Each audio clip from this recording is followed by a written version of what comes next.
જગમાં આ કરી રહ્યું છું, પેલું કરી રહ્યું છું, પણ ક્યાંથી કરી? કોઈ સત્તા નથી, સરકાર નથી, આમાં કોઈ આવવાના નથી, જિલ્લા પંચાયત બનવાના નથી. રડે ખડે બે પાંચ આવી ગયા જુદી વાત છે, બાકી કોઈ જિલ્લા પંચાયત બનવાની નહીં. તો તમે કોઈ બી પૂછશો આખા જિલ્લામાં તો કહેશે કે બરાબર છે. તો એમને તો વાતો જ કરવી છે કે તમે જે કોઈ એ કરી નાખશો. શેમાં કરી નાખશો એ વિચારતા નથી. ચૂંટાયા છે એ પણ એમ કહે છે કે અમારી સરકાર નથી. તો હવે શું કહો માથાકૂટ કરો છો? થોડા વર્ષે વિકાસ થવા દો. આપ સૌ પણ જાણો છો કે દરેક ગામનો વિકાસ કરવો હશે, દરેક કાર્ય સારું કરવું હશે તો સરકાર જોઈએ. સરકાર વગર થતું નથી. ગ્રાન્ટ ત્યોથી લાખો કરોડ રૂપિયા ત્યોથી આવે ત્યારે થાય. તો ભારત સરકાર ભારતીય જનતા પાર્ટીની છે, ગુજરાત સરકાર છે, સારો વિકાસ થઈ રહ્યો છે દરેક ક્ષેત્રે. ખેડૂતો માટે બધા જ વાતો કરે છે, પણ આપ સૌ જાણો છો કે વર્ષો પછી એના પછીના વર્ષો પછીનો કેટલું થઈ ગયું છે. નાના મોટો હમણાં જે ફ્લડ આવ્યું એમાં પણ ઘણા ખરી ફોર્મ ભર્યા. અમને બધાને નુકસાન થયું કે ન થયું, પણ ફોર્મ ભર્યા અને બધાને પૈસા મળ્યા. હવે મારા જેવા ફોર્મ જ ન ભર્યું કૂકવા કરે તો એમાં તો શું કરવા આપે? ફોર્મ જ ન ભર્યું તો ક્યાંથી પૈસા આવે? એ કૂકવા કરે મને ન મળ્યું ન મળ્યું. હવે તે ભાઈ ફોર્મ જ ન ભર્યું તો એમાં સરકાર શું કરે? એટલે આવી બધી વાત છે. એટલે દરેક ક્ષેત્રે કામ થાય છે. ખેડૂતોના પ્રશ્નો પણ ઘણા બધા હલ થયા છે. ખેડૂતોની દરેક યોજનાની અંદર આપ જોશો તો દરેક ક્ષેત્રે સબસિડીઓ છે. પાણીનો પ્રશ્ન હતો તો તમામ ક્ષેત્રે આજે નર્મદા તેઓ છે તો પાઇપલાઇનથી સમગ્ર જિલ્લાને જોડવાનો ચાલુ છે. 3-4 પાઇપલાઇનોમાં ખાસું 60% કામ તો થઈ ગયું છે. બીજે ચાલુ છે. અહીંયા પણ બધી પાઇપલાઇનથી તળાવો ભરાશે. કારણ કે એમણે વિચાર્યું છે કે હવે ભવિષ્ય માટે 10 વર્ષ પછી 1500 ફૂટે પાણી નથી તો ખેડૂત શું કરશે? એ આજથી આયોજન કર્યું છે, ત્યારે આપણે એને ટકી શકશું. અને દરેક ક્ષેત્રે પાણી આવ્યું છે, અહીંયા પણ આવશે અને આપણે ટકી રહેશું. પાઇપલાઇનનું ચાલુ છે પણ ચોક પૂરું નહીં થયું. પેલું મેં કહ્યું કે ફોર્મ ન ભર્યું ન મળ્યું એમ ચોક તળાવ હજુ બાકી છે, પણ તમામ તળાવો ભરાવાના છે. તળાવ ભરાવાના છે. તળાવના પાણીથી ખેતી કરવાની છે. જ્યાં ભરાયા છે તો ખેતી હાલ ચાલુ છે. લાઇટ પણ ચાલુ છે. આપણો જિલ્લો ડાર્ક ઝોનમાં છે. એક ખેડૂતને એક જ કનેક્શન મળે છે. એમાં પણ મુખ્યમંત્રીએ છૂટ આપી કે વરસાદના પાણીથી તળાવમાંથી નહેરમાંથી ખેતી કરતો હોય ખેડૂત એને બીજું કનેક્શન પણ આપવું. આજે તળાવોની અંદર પણ ડીપી નાખીને તમામને કનેક્શન આપીને ખેતી થઈ રહી છે. એટલે ખેડૂતની ચિંતા કરે છે. જે વખતે પહેલા ખાલી 8 કલાક પાવર આવે ત્યારે જ લાઇટ રહેતી હતી. રાત્રે આપણે અંધારામાં જ રહેતા. એ પણ એમણે સિંગલ ફેઝ ચાલુ રાખીને કે ખેતરમાં રહે છે ખેડૂતો લાઇટ હોવી જોઈએ એ કરી. ગામડાની અંદર જ્યોતિ યોજના લઈ 24 કલાક લાઇટ રહે કે છોકરો ભણી શકે, નાના મોટો કારીગર હોય એને કામ કરવું હોય તો પણ કરી શકે.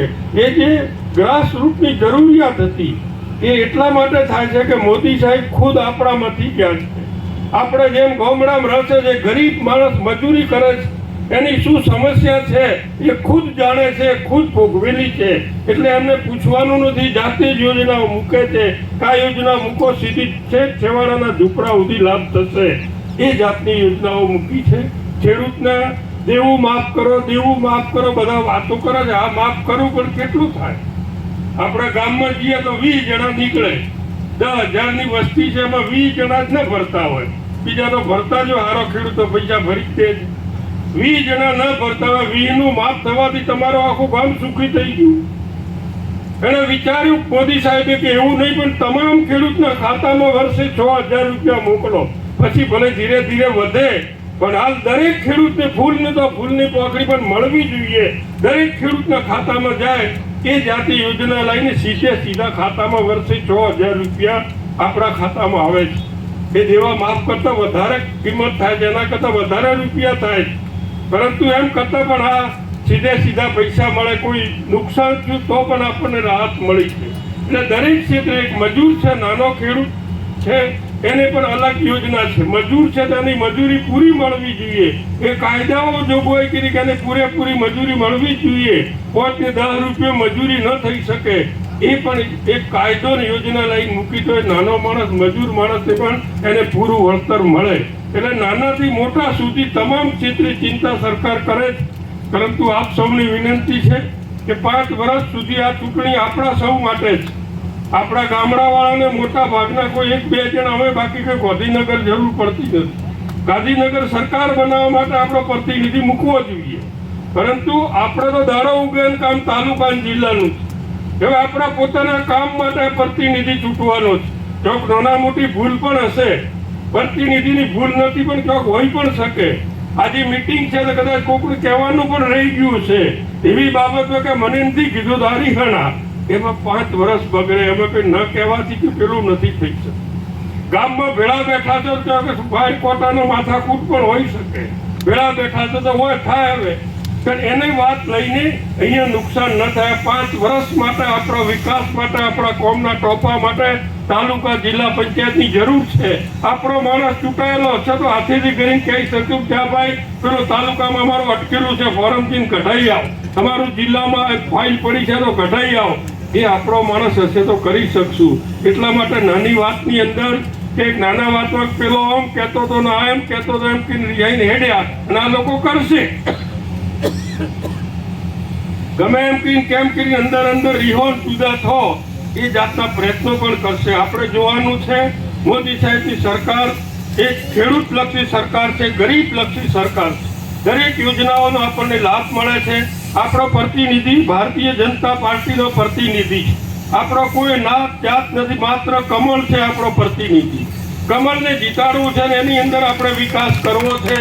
દરેકનું નાના મોટું ટોપું કરવાનું છે. તો એ રીતે આપ સૌ પૂરેપૂરો એ દિવસે 26મી આસપાસ લગ્નો પણ ઘણા બધા છે, પરંતુ કાળજી રાખીને દરેક ક્ષેત્રે પૂરેપૂરું કમળના નિશાન પર વોટિંગ થાય. તાલુકા અને જિલ્લાના બધા જ પ્રતિનિધિઓ એ રીતે બધાને આ સૌને વિનંતી કરવા આવ્યો છું. નાની વાતમાં કોઈ પેલે બિહાઇન્ડ કરજો મત. મને અમારે એક જગ્યાએ જોતો જ મિલા તમે કેમ નતા આવ્યા કે મને કોઈ કીધું નથી છે ને આવા તમે ન કીધું તો ન કીધું અમે મંત્રી હાજુ ભલા થઈ ગઈ. હવે દુઃખજી કીધું હોય કે ભાઈ એને કહેજો બ્રો એ ન ગયો કહેવા, એમાં એનો શું દોષ? જેને તો કહેવડાવ્યું હતું કે ભાઈ તમે સરપંચ કે આગેવાન તમે આ ગામમાં કહેજો બ્રો. સરપંચ કે આગેવાને કીધું જ ન. તમે એમાં ગામ મળા રિહાઈ ગયા કે મને કે કીધું છે. હવે એમાં એના તો કોઈ દોષ છે નહીં. આટલા મોટા કાર્યમાં કોકને તો ભણાવવું જ પડે, બધે તો જાતે જઈ શકે નહીં. તો આવી નાની વાત લઈને નુકસાન મત કરજો અને બધા જ એક થઈને તમામ સમાજો સાથે મળીને